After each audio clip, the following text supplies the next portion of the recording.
मैं हूं आलिया, आप देख रहे हैं ब्रेकिंग बैरियर्स। आप सबको अपने प्रोग्राम में वेलकम करती हूं। एक बहुत बड़ा ब्रेक थ्रू, एक बड़ी खबर मेरे पास मौजूद है।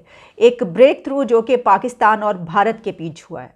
पाकिस्तान और भारत के बीच एक बड़ा ब्रेक थ्रू, एक ऐसी कॉज पर, एक ऐसे काम पर जिसमें काफ़ी अरसे से एक डेडलॉक आ चुका था। दोनों कंट्रीज़ वो काम करना चाह रहे थे, लेकिन डेडलॉक का शिकार था वो काम, और अब उसके लिए ग्रीन सिग्नल मिल चुका है।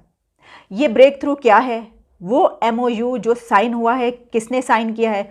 वो एग्रीमेंट जिसको लैंडमार्क एग्रीमेंट कहा जा रहा है, वो कौन सा एग्रीमेंट है और किन कंट्रीज़ के बीच साइन हुआ है? आपके सामने मैं इसकी डिटेल्स रख के देती हूँ। ये एग्रीमेंट साइन हुआ है इंडिया और वर्ल्ड फूड प्रोग्राम के बीच।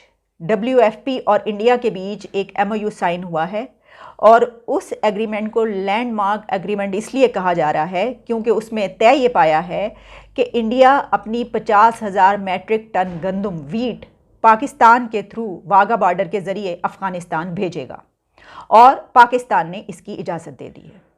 ये एक बड़ा ब्रेक थ्रू है। इसकी वजह यह कि हम इसके ऊपर बात करते रहें कि क्या कुछ होता रहा है, उसके ऊपर भी बात करेंगे, लेकिन पहले इसकी जो MOU जो एग्रीमेंट है और इसमें क्या तय पाया, इसकी डिटेल्स पहले मैं आपको बता दूं। फिर हम बात करेंगे कि बैकग्राउंड में क्या हुआ है और कुछ और इसकी इम्प्लीकेशंस या अफ़गानिस्तान के हवाले से भी इसके कुछ एंगल्स हैं। जनाब, ये एग्रीमेंट हुआ है, जिस तरह मैंने बताया, वर्ल्ड फूड प्रोग्राम बीच में आया। उस वक्त भी ये बात कही जा रही थी कि दोनों कंट्रीज़ के बीच किसी ना किसी को आना पड़ेगा, इसके बगैर जो है वो मामला इस तरह नहीं चलेंगे। कुछ कैपेसिटी शायद नहीं है हमारी इतनी कि हम आपस में तमाम मामला हल कर लें। तो बहरहाल अब इंडिया ने वर्ल्ड फूड प्रोग्राम के तहत एक एग्रीमेंट किया है, MOU साइन किया है, जिसको लैंडमार्क एग्रीमेंट कहा गया, क्योंकि इसके ऊपर जो वर्ल्ड न्यूज़ ऑर्गेनाइजेशंस और न्यूज़ एजेंसीज़, इसके अलावा इंटरनेशनल मीडिया इसको रिपोर्ट कर रहा है, जिसमें DW उर्दू, डॉयचे वेले और times of India news agencies, ये सब जो हैं ये इसको रिपोर्ट कर रही हैं। और उसमें ये बताया गया है कि अब पाकिस्तान ने इसकी इजाज़त दे दी है, और जो इंडिया भेजना चाहता था गंदम वीट, इसी तरीके से भेजेगा कि भारत की गंदम जो है वो लाहौर वाघा बॉर्डर के रास्ते अफ़गानिस्तान तक जाएगी। लेकिन इसका रास्ता क्या होगा और ये ट्रक्स किसके होंगे? क्योंकि आपको याद होगा कि आखिरी डेडलॉक जो था वो इस बात पर था कि पाकिस्तान ने कहा था कि जो लॉजिस्टिक्स हैं वो हमारी इस्तेमाल होंगी, ये कहा गया था। तो इंडिया उसके बाद उससे पीछे हट गया था, और इंडिया को कंसर्न्स थे, ट्रस्ट डेफिसिट, बहुत सारी बातें इसमें आई कि जी पैसा जो है फिर और देना पड़ेगा, तो वो तो फिर पैसा पाकिस्तान को देना पड़ेगा, उसके लिए पेमेंट करनी पड़ेगी। तो भारत ने क्या किया कि ईरान के चाबहार के थ्रू अपनी गंदम भी भेजी, और बड़ी तादाद में मेडिसिन जो हैं वो भी अफ़गानिस्तान भिजवाई। तो इंडिया ने फिर उसके अल्टरनेट के तौर पर ईरान का चाबहार यूज़ कर लिया, वो वाली पोर्ट, और वहाँ से अफ़गानिस्तान को एड भेजी। ओके, वो एक तवील रास्ता है और बहुत एक्सपेंसिव भी है, लेकिन इसके बावजूद भारत ने ये किया। लेकिन अब जो लॉजिस्टिक्स हैं उसका मामला इस तरीके से तय किया गया है कि ना तो पाकिस्तान के ट्रक होंगे ना इंडिया के ट्रक होंगे, ये ट्रक होंगे अफ़गानिस्तान के। और इस एग्रीमेंट में ये लिखा गया है कि अफ़गानिस्तान के ट्रक्स, और ऑब्वियसली अफ़गानिस्तान के ही ड्राइवर्स होंगे, अफ़गानिस्तान के ट्रक आएंगे पाकिस्तान, और पाकिस्तान के लाहौर बॉर्डर जो वाघा बॉर्डर है वो वहाँ से इंडिया की जो वीट है वो उठाएंगे, क्योंकि भारत वहाँ पर अपनी वीट ला कर रखेगा, और वहाँ से वो ट्रक वो वीट उठाएंगे और फिर तोरखम के रास्ते होते हुए नंगरहार और फिर जलालाबाद जो कैपिटल है वहाँ पर जाकर वो वीट उतारी जाएगी। और इसका आगाज़ हो रहा है 21 फरवरी से। ये जो एक्सरसाइज होगी ये 21 फरवरी को होगी, 21 फरवरी, और 21 फरवरी को बल्कि उससे पहले मेरा ख्याल है कि अफ़गानिस्तान के ट्रक आने शुरू हो जाएंगे पाकिस्तान में। अगले चंद दिनों में अफ़गानिस्तान के से जो उनके ट्रक्स हैं गंदम ले जाने के लिए, वो पाकिस्तान आना शुरू हो जाएंगे, और 21 फरवरी को वो वहाँ से वो वीट गंदम उठाएंगे, और वहाँ से ले जाकर जो मैंने आपको वे बताया नंगरहार, और फिर उसके बाद तोरखम और नंगरहार, और वहाँ पर उस रास्ते से वो ट्रक्स उस गंदम का ले जाएंगे अफ़गानिस्तान। तो ये एक पॉजिटिव न्यूज़ है, एक बड़ी खबर, बहुत अच्छी खबर है। इसकी वजह ये है कि इस वक्त अफ़गानिस्तान में जो ह्यूमैनिटेरियन क्राइसिस है उसमें UN का ये कहना है कि एड दुनिया को जमा करनी है और वहाँ तक पहुँचानी है अफ़गानिस्तान तक, और अगर ये ना हुआ तो अफ़गानिस्तान के 10 लाख बच्चे भूख और कहत साली की वजह से मर जाएंगे। और अगर ऐसा होता है, इतना बड़ा ह्यूमैनिटेरियन क्राइसिस आता है, ये डिज़ास्टर होगा और पूरी दुनिया के लिए एक सवालिया निशान होगा। तो इस वजह से ये बहुत अच्छा हुआ कि एक वक्त है अभी, और बर वक्त नहीं तो चलें थोड़ा सा ताख़ीर हुई, लेकिन फिर भी बहुत ज़्यादा ताख़ीर होने से पहले ये काम, ये एग्रीमेंट हो गया। अच्छा, अब इसमें एक दो सवाल उठते हैं जो मैंने आपको कहा था कि उसके बाद इसके ऊपर बात भी करेंगे। वो ये हैं कि देखिए, एक तो ये कि जो ये बात की गई थी पाकिस्तान की तरफ से, जो हम ये लॉजिस्टिक्स जो हैं वो हमारी इस्तेमाल होंगी, उसके लिए एक रीज़न ये बताई गई थी कि क्योंकि पाकिस्तान में जो है वो सिक्योरिटी के बड़े मसाइल हैं, हमले होते रहते हैं टीटीपी की तरफ से और अफ़गानिस्तान, तो ऐसा ना हो कि इंडिया की तरफ से उनके ट्रक्स आएँ, उनके ड्राइवर्स हों और वो ये लेकर जा रहे हों, और ये तो बड़ी एक 50,000 मैट्रिक टन के लिए उस वक्त कहा गया था 5,000 ट्रक्स, तो कई दिन लगने थे इसको। तो अगर कुछ हो गया, हम ये रिस्क ले लें और कुछ हो गया, कोई हमला हो गया, तो रिस्पॉन्सिबिलिटी तो पाकिस्तान पे आएगी। देखो, इंडिया के जो है वो ट्रक या वहाँ के लोगों के साथ, वहाँ के जो है वो जा रहा था, तो उसके साथ ये हुआ, और फिर ये कहा जाता कि इन्होंने खुद ही करवाया वगैरह वगैरह, इस तरह की काफ़ी चीज़ें ज़ाहिर आप जानती हैं, जैसे दोनों कंट्री के बीच मामलात रहते हैं। तो सवाल अब ये है कि अगर तो अफ़गानिस्तान के अब ट्रक्स आएंगे, ले जाएंगे, तो क्या अब कोई हमला नहीं होगा? और अगर वाकई कोई सिक्योरिटी रिस्क नहीं है और बहुत इजीली बड़े अच्छे तरीके से वो सब वहाँ पे पहुँच जाता है, तो इसका मतलब ये है कि अफ़गान तालिबान मेक श्योर करेंगे ना, फिर वो टीटीपी को वहाँ पे कहेंगे, दहशतगर्दों को कहेंगे कि भाई ये हमारा सामान आ रहा है, ये हमारी तरसील है, हमारे ट्रक से हमारे लोग हैं, हमारी गंदम यहाँ पर पहुँच रही है, तो इसको तुमने जो है हाथ नहीं लगाना और कोई शरपसंदी नहीं करनी।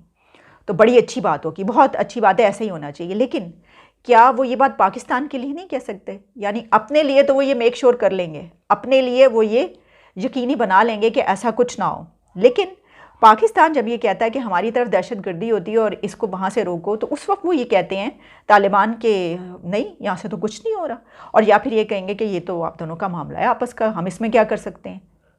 तो इससे हम अंदाज़ा कर सकते हैं कि अपने लिए जो, अच्छा, हम उनके लिए जो है वो फिर भी मरे जा रहे हैं। हम ये कह रहे हैं कि देखिए, खैर चलिए, ह्यूमैनिटेरियन एड तो बहरहाल सबको ही करनी चाहिए, हमें भी पूरी दुनिया को करनी चाहिए। हमने तो 7 अरब का पैकेज दिया ना, हमारी इस सिचुएशन के बावजूद, इकोनॉमी के बावजूद, लेकिन फिर भी हम जो उनका झंडा उठा के फिर रहे हैं, हम जानते हैं कि जिस तरह अभी OIC हमने करवाई, और हर जगह पर हमारे फॉरेन मिनिस्टर और PM जो हैं, हर चीज़ को जो है वो पाकिस्तान को पीछे रहता है और अफ़गानिस्तान आगे होता है। ऐसा लगता है कि अफ़गानिस्तान ही जो है वो उनका, असल में वो अफ़गानिस्तान के PM और फॉरेन मिनिस्टर हैं। तो अभी भी आपने देखा जितने भी वो हुए हैं इंटरव्यूज़ दिए हैं खान साहब ने, उसमें हर जगह पर उन्होंने अफ़गानिस्तान को सबसे पहले सबसे आगे रखा है, और पाकिस्तान की तो बात कहीं पे हुई नहीं, और हुई भी है तो वो बाद में हुई है। तो एक ये बात कि दोनों कंट्रीज़ जो हैं वो खुद से क्यों नहीं कर पाए।